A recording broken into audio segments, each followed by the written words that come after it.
To gain a better understanding of life in the north right now, I'm joined by a resident of northern Israel, Josiah Dekanu, joining us from Netua, which is one of the evacuated communities. Josiah, you are still there, though, right there on the border with Lebanon. So can you give us a little bit of perspective of life in the north right now, what you see, what you hear from your home? So there's a massive increase in rocket fire, I believe, since May. The monthly total of rocket fire has doubled. They're starting earlier as well. So 6 a.m. in the morning, I have 8 seconds to get into this room. I've now put a bed in this room. So once it starts every morning, I'm pretty much locked into this room. This is a safe room. It's not a mamad. It's not official.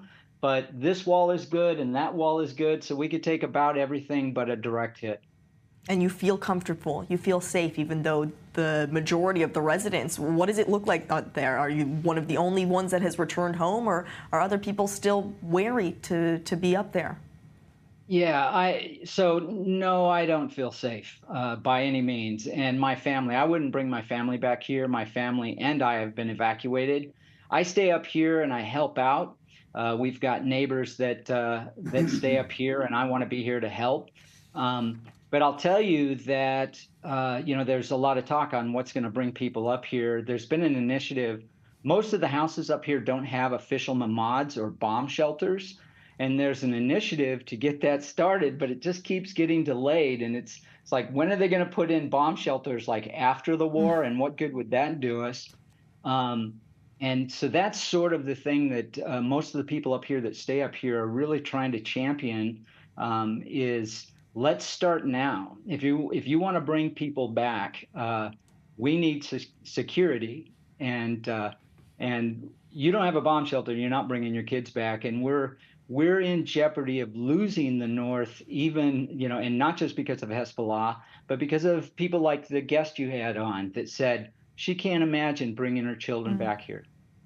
It's a complicated reality up there with no end in sight. But are you hopeful right now that returning residents to the north, it could become an official war goal? Do you think by making it official, anything could actually change in the north? So yes, but that's sort of the billion-dollar question. As they said, we have envoys here that are trying not to escalate this war. And when they say escalate, they're talking about Gaza escalating to the north. As of now, there have been nearly twice as many rockets fired at the north than all of the rest of Israel since the war. And so, and a month ago, Hezbollah released video footage of their massive tunnels that make the Gaza tunnels look insignificant, where they have semi-trucks and motorcycles, and they're suggesting they can fire from anywhere on the border. And that sort of eliminates the possibility of diplomatic solution in my mind. They've got, not weapons of mass destruction, but I'd say massive weapons of destruction just on the border. And the resolution for that, or to bring safety to the border, is, I think, as Gantz said, war is pretty imminent here.